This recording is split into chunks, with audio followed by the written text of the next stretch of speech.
বৈঠকও আজকে দাবি করেছেন যে তারা পরীক্ষায় বসবেন না এবং বৈঠকের পরেও তারা বলেছেন তারা পরীক্ষায় বসবেন না।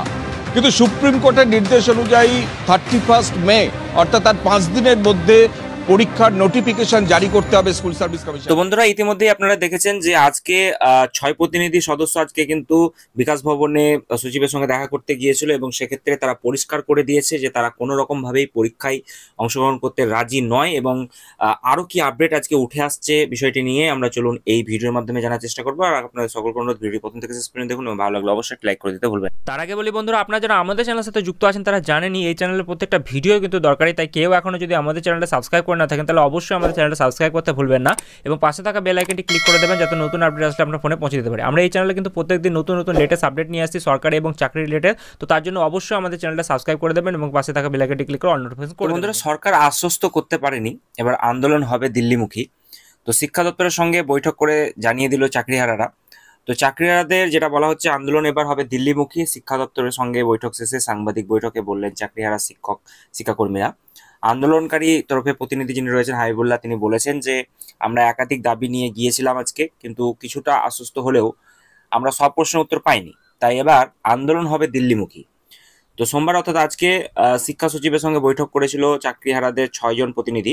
বেরিয়েই তারা সাংবাদিকদের মুখোমুখি হয়েছেন এবং কিন্তু বাকি আন্দোলনকারীদের সঙ্গে কথা না বলে তারা আলোচনার বিষয়ে কথা বলবেন না বলে জানিয়ে দিয়েছেন। তো বিকেলে যেটা জানা গিয়েছে 4:30টায় বসেছিল তারা সাংবাদিক বৈঠকে এবং তখনই স্পষ্ট করে দেন যে আন্দোলনের যে কি রূপরেখা রয়েছে।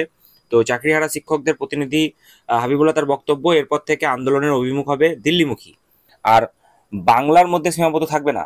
আমাদের আধিকারিকদের দুর্নীতির দায়ী, কিন্তু আদালত আমাদের দিকটা দেখেনি, আমাদের সঙ্গে ন্যায় হয়নি। আমরা কিভাবে আন্দোলন দিল্লিমুখী করব তা পরবর্তীকালে স্পষ্টভাবে জানানো হবে। পুনর্বিবেচনার যে আর্জি জানানো হয়েছে সেটা যেন পুনর্বিবেচিত হয়। তাদের কথায় যেটা বলা গিয়েছে যে রায় একটি দৃষ্টান্ত হয়ে থাকলো, ফলে পরবর্তীকালে কোনো প্যানেলে যদি 2-3% দুর্নীতি হয়ে থাকে পুরো প্যানেলটাই বাতিল হবে। কোথাও সন্তুষ্ট হতে পারলেন না চাকরিহারারা। যেটা জানা যাচ্ছে যে চাকরিহারা যে সমস্ত শিক্ষক রয়েছে, রাকেশ আলম তিনি বলছেন যে আমরা চেয়েছিলাম শিক্ষামন্ত্রী মুখ্যমন্ত্রীর সঙ্গে দেখা করতে, সেটা হয়নি। আমরা প্রথমেই তো সন্তুষ্ট হলাম না, কারণ সচিব তো আমাদের সব প্রশ্নের উত্তর দিতেই পারবেন না।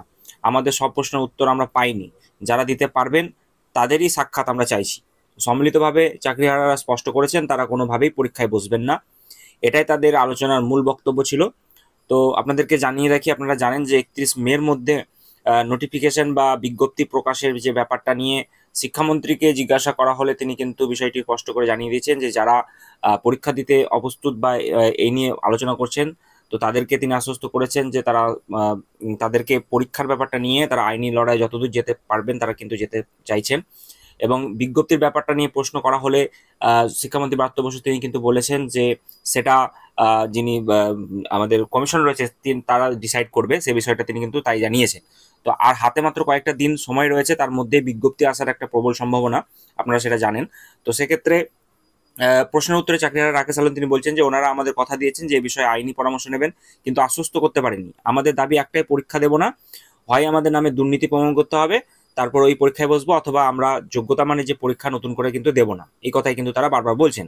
তো বঞ্চনার কথা জানিয়ে বাংলার সমস্ত বিধায়ক সংসদ বাকি রাজ্যের সাংসদদের চিঠি দেবেন বলেছেন চাকরিহারারা, পার্লামেন্টে যাতে তাদের বিষয়টি তুলে ধরা হয় সেটার আবেদন কিন্তু জানাবেন বলেও জানিয়েছেন। অর্থাৎ বুঝতেই পারছেন তারা কোনো মতেই পরীক্ষায় বসতে আগ্রহী নয় এবং এই বিষয়টি নিয়ে তারা কিন্তু ক্লিয়ার কাট আজকে বলেছেন এবং মুখ্যমন্ত্রী শিক্ষামন্ত্রীর সঙ্গে পরামর্শ করারও কিন্তু কথা তারা বলেছেন আজকে।